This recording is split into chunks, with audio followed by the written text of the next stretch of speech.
Vivemos em uma realidade triste, onde muitas instituições, que se dizem igrejas, operam mais como empresas do que como um verdadeiro espaço de fé. Elas exploram os fiéis, cobrando dízimos exorbitantes, impondo um peso financeiro desproporcional, alegando que isso é um mandado divino, quando não há base bíblica para tais exigências. Essas instituições manipulam o sentimento das pessoas, fazendo com que elas se sintam obrigadas a contribuir cada vez mais, enquanto, na verdade, elas são movidas por interesses financeiros e poder. O verdadeiro propósito de apoio e solidariedade se perde em meio a essa explosão disfarçada de piedade. Precisamos reconhecer essa injustiça e lutar por uma prática de fé genuína e justa. É hora de se desafiar. Essas práticas abusivas não podem continuar.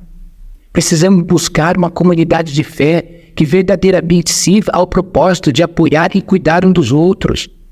Que possamos ter a coragem de enfrentar essa realidade, que promover uma fé que não seja movida por lucro, mas pela verdadeira solidariedade e justiça. O dízimo, conforme estabelecido por Deus no Antigo Testamento, foi instituído para os levitas e não para o templo, ou exclusivamente para os sacerdotes. Em Levítico 27, 30 e 32, Deus ordena que todos os dízimos da terra, tanto do grão da terra como do fruto das árvores, são do Senhor, são coisas santas ao Senhor. O dízimo era destinado aos levitas, conforme em Número 18, 21. Aos filhos de Levi, dei todos os dízimos em Israel como herança, em recompensa pelo serviço que prestam.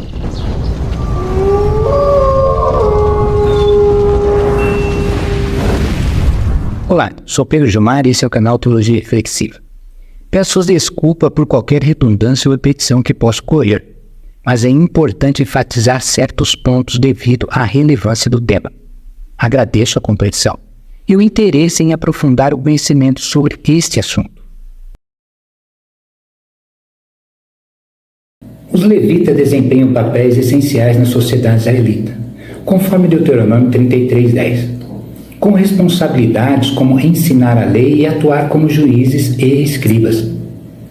Ensinarão os teus juízos a Jacó e a tua lei a Israel, porão incenso perante ti e holocausto sobre o teu altar.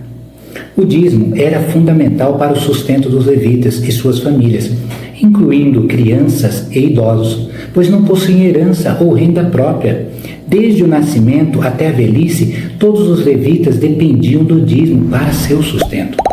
Importante ressaltar que o dízimo não era destinado ao templo, mas sim para sustentar uma tribo específica, a tribo de Levi. Os filhos de Levi recebem o dízimo de tudo que se levantar da terra, Número 18, 21.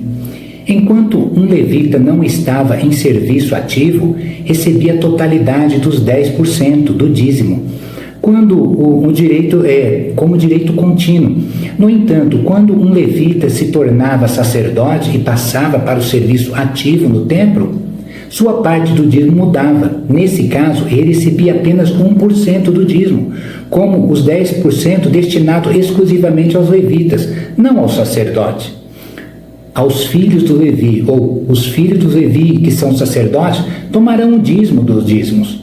Número 18, 26. A divisão refletia a diferença entre suas funções e necessidades, assegurando o sustento dos levitas e de suas famílias enquanto estavam fora do serviço ativo. Hoje, se alguma instituição religiosa quiserem cobrar o dízimo e tentassem seguir o sistema da antiga aliança, ou seja, o sistema sacerdotal, eles não poderiam fazê-lo. O dízimo não era destinado ao templo, mas sim a uma tribo específica, a tribo de Levi. Não há nenhuma nação hoje entre os gentios que se compare aos levitas. Portanto, mesmo que tentassem copiar o sistema, não teriam direito ao dízimo, pois nunca foi para o templo e também nunca seria para uma instituição religiosa.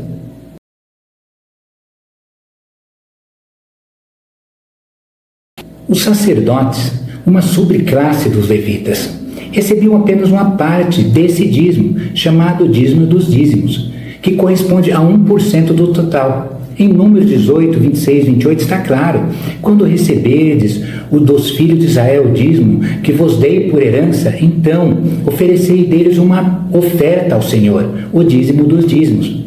Com base nesses versículos, onde o dízimo recebido pelos levitas incluía uma parte destinada como oferta para o Senhor, isso confirma que essa prática envolvia que a parte que se chegava aos sacerdotes era apenas uma parte. Portanto, se hoje instituições religiosas pedissem dízimos, estariam incorretas, pois, segundo as regras estabelecidas na Antiga Aliança, apenas 1% seria destinado aos sacerdotes e não 10%. O dízimo na Antiga Aliança, feita com Israel, era uma prática que ocorria anualmente e a cada 3 anos incluía uma parte destinada aos órfãos, viúvas e estrangeiros. O sistema original estava bem definido. O dízimo anual era dado aos levitas e no 3º ano a uma porção para o sustento dos necessitados, conforme Deuteronômio 26, 12, Levítico 23, 22 também mostra que parte da colheita era deixado para os pobres e os estrangeiros. Hoje, muitas instituições religiosas cobram dízimos mensalmente. Se compararmos isso com o sistema original, onde o dízimo era anual e a cada 3 anos incluía uma contribuição para os necessitados, o esquema mensal resulta em um fardo muito maior. Com 12 meses de dízimo, a contribuição totalizada pode chegar a mais de 100% ao ano, o que é muito além do que o sistema original exigia. Isso pode ser visto como um peso excessivo sobre os fiéis, que estão sendo sobrecarregados. Isso é importante porque, como Jesus diz em Mateus 11, 18, vinde a mim, todos que estáis cansados e sobrecarregados, e eu vos aliviarei. Jesus estava se referindo à carga que a religião muitas vezes coloca sobre as pessoas, oferecendo um alívio dessa sobrecarga. Comparando ao sistema original do dízimo, a cobrança mensal moderna, colocamos um fardo desproporcional sobre os ombros da igreja, o que pode ser visto como injusto e excessivo. Hoje, no entanto, o contexto mudou. O Novo Testamento, o que começa efetivamente após a crucificação de Cristo, estabelece um novo sistema. Em Hebreus 7:8 é dito que aqui recebem dízimos homens que morrem, referindo-se aos levitas e sacerdotes mortais que recebiam o dízimo como assistência física. Em contraste com Hebreus 7, 24, 25, afirma que Cristo é um sumo sacerdote eterno, imortal e superior, e não precisa de sustento físico, mas este, portanto, permanece para sempre.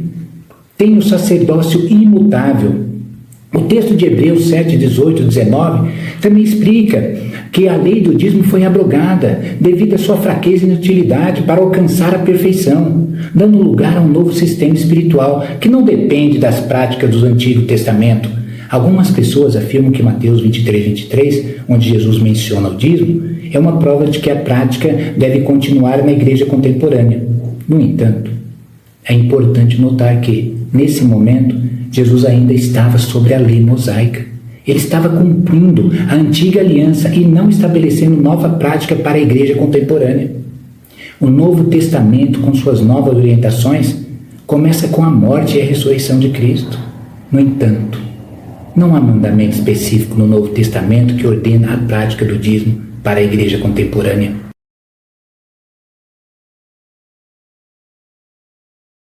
A responsabilidade financeira da igreja é discutida em termos de generosidade e apoio ao ministério, como em 1 Coríntios 9, 13 e 14, mas não há uma instrução direta para seguir a prática do dízimo. O argumento de que o dízimo deve ser dado para as instituições religiosas modernas não se sustenta. A Bíblia é específica em dizer que o dízimo era para os levitas, era destinado aos levitas, conforme Número 18, 21, e não para instituições religiosas.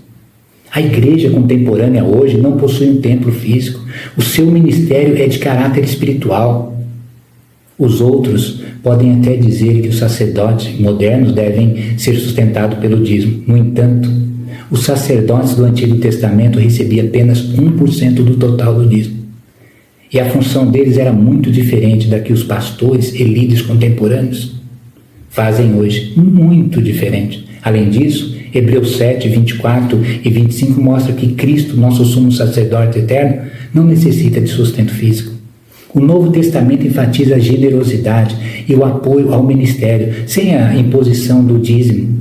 Em 2 Coríntios 9, 7, Paulo ensina que cada um deve dar conforme propôs no coração, sem relutância. Finalmente, a mudança da aliança é frequentemente ignorada. O Novo Testamento estabelece um novo sistema de adoração e sustento, como evidenciado em Hebreus 7, 18 e 19, que explica que a antiga aliança, a do dízimo, foi abrogada para dar lugar a um sacerdócio eterno de Cristo.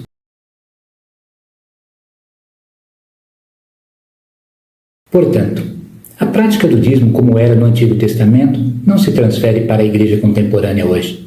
A ausência do templo físico e a mudança para uma igreja espiritual, juntamente com a conclusão do sacerdócio levítico em Cristo, indicam que o dízimo não é aplicável à prática contemporânea da fé cristã.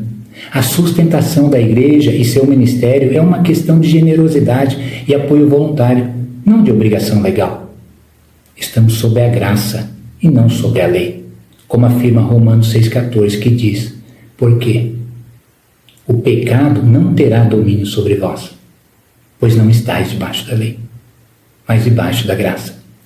Esse entendimento é fundamental para a teologia cristã, que distingue entre a antiga aliança, baseada na lei, e na nova aliança, baseada na graça.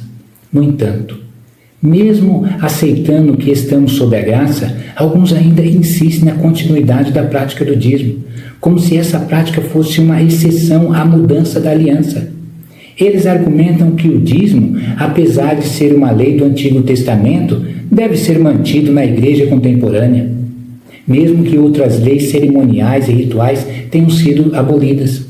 Primeiramente, é importante notar que o Novo Testamento não apresenta qualquer instrução direta dos apóstolos ou de Cristo que ordena à igreja contemporânea a prática do dízimo. As cartas de Paulo e outros escritos do Novo Testamento discutem a generosidade e a contribuição financeira, mas não estabelecem dízimo como uma prática obrigatória. Por exemplo, em 2 Coríntios 9, 7, Paulo ensina que cada um contribua segundo tiver proposto no seu coração, não com tristeza nem por necessidade, porque Deus ama aos que dá com alegria. Além disso, a prática do dízimo foi estabelecida sobre a antiga aliança e tinha um propósito específico para sustentar os levitas e o sistema sacerdotal. Como detalhado anteriormente, a mudança para a nova aliança através de Cristo trouxe um novo entendimento de como a adoração e o suporte da comunidade devem ser realizados. Hebreus 7, 18 e 19, a lei do dízimo é descrita como fraca e inútil para alcançar a perfeição, sendo substituída por um sacerdócio eterno em Cristo. O argumento de que o dízimo deve ser mantido como uma exceção à mudança da lei ou da aliança não se sustenta. Quando examinamos a totalidade das Escrituras, o Novo Testamento não impõe dízimo como exigência para a igreja. A ênfase está na generosidade e voluntária, não em obrigação legal. Portanto, a ideia de que dízimo deve ser continuado na igreja contemporânea, apesar de estarmos sobre a graça, ignora a transformação trazida pela nova aliança. A prática do dízimo, como era no Antigo Testamento, não tem base no Novo Testamento. E a generosidade cristã deve ser vista através de uma lente que é da nova aliança em Cristo, que é fundamentada na graça e não na lei. Um determinado pastor, que tem um programa na televisão, programa evangélico, afirma que quem não der o dízimo vai para o inferno. Essa afirmação carece de um suporte bíblico e é uma interpretação errônea das Escrituras. Primeiramente, a Bíblia não faz conexão entre contribuição financeira e a salvação, de forma direta. A prática do dízimo era específica para o contexto do Antigo Testamento e para o sustento dos levitas, conforme estabelecido por Deus para o povo de Israel. Com o evento da nova aliança em Cristo, o sistema sacrificial e as leis associadas, incluindo o dízimo, foram cumpridas e substituídas por princípios novos. A alegação de que a falta de dízimo resulta em condenação eterna ignora a natureza da nova aliança. Em vez de seguir as leis específicas como o dízimo, a nova aliança está enfatizando a transformação interior e a prática da generosidade conforme o coração do crente. Como é necessário em várias cartas que Paulo fala, que prestamos atenção, que o Novo Testamento nos diz, a salvação é um dom gratuito de Deus, não é algo que se conquista através de práticas específicas. Portanto, a noção de que não pagamento de dízimo pode levar à condenação é uma distorção dos ensinamentos bíblicos e não reflete a mensagem de Cristo e do novo nascimento no Novo Testamento. Abraão e Jacó deram dízimos como atos pessoais de fé. E esses atos não foram estabelecidos como normas legais ou obrigatórias para todo o povo. Eles agiram de forma voluntária e espontânea, não porque havia uma lei que obrigasse a fazer isso. O dízimo de Abraão, Jacó, são relatos históricos de suas ações pessoais e não estabeleceram uma regra geral. No Antigo Testamento, o dízimo que você vê em Levítico e Números foi uma lei formal e sistemática, criada para um contexto específico, para sustentar os levitas e o templo. Portanto, usar os atos de Abraão e Jacó como base para exigir dízimos hoje ignora esses atos. Ignora. Esses atos não eram uma norma obrigatória, foi algo espontâneo. Foi escolhas pessoais, individuais. A lei do dízimo no Antigo Testamento foi uma prática legislativa e específica, e não uma prática pessoal que se deve aplicar como uma regra geral. As justificativas usadas por algumas igrejas para promover o dízimo hoje não têm base bíblica sólida. E, em vez disso, se apoiam em argumentos emocionais e persuasivos. Essas abordagens frequentemente evitam examinar o texto bíblico diretamente, porque ao fazê-los ficariam evidente a discrepância. Em vez disso, elas se concentram em apelos emocionais, como a ideia de que dar dízimo é uma demonstração de fé ou um meio de receber bênçãos. Sem uma fundamentação clara nos textos que institui a prática do dízimo como lei. Essas igrejas podem usar histórias inspiradoras, testemunhos pessoais, chamados emocionais para criar um sentido de obrigação ou recompensa. No entanto, essa estratégia muitas vezes não enfrenta a questão de que no Novo Testamento não há uma lei específica para o dízimo e que a prática do dízimo no Antigo Testamento foi uma exigência legal, não um princípio universal para todos os tempos. Assim, argumentar que o dízimo é uma obrigação hoje com base apenas em apelos emocionais, sem uma base textual clara, é uma forma de manipulação. Esses argumentos não têm a mesma autoridade ou fundamentação que as leis estabelecidas na Bíblia para o Antigo Testamento. Obrigado por assistir até o final.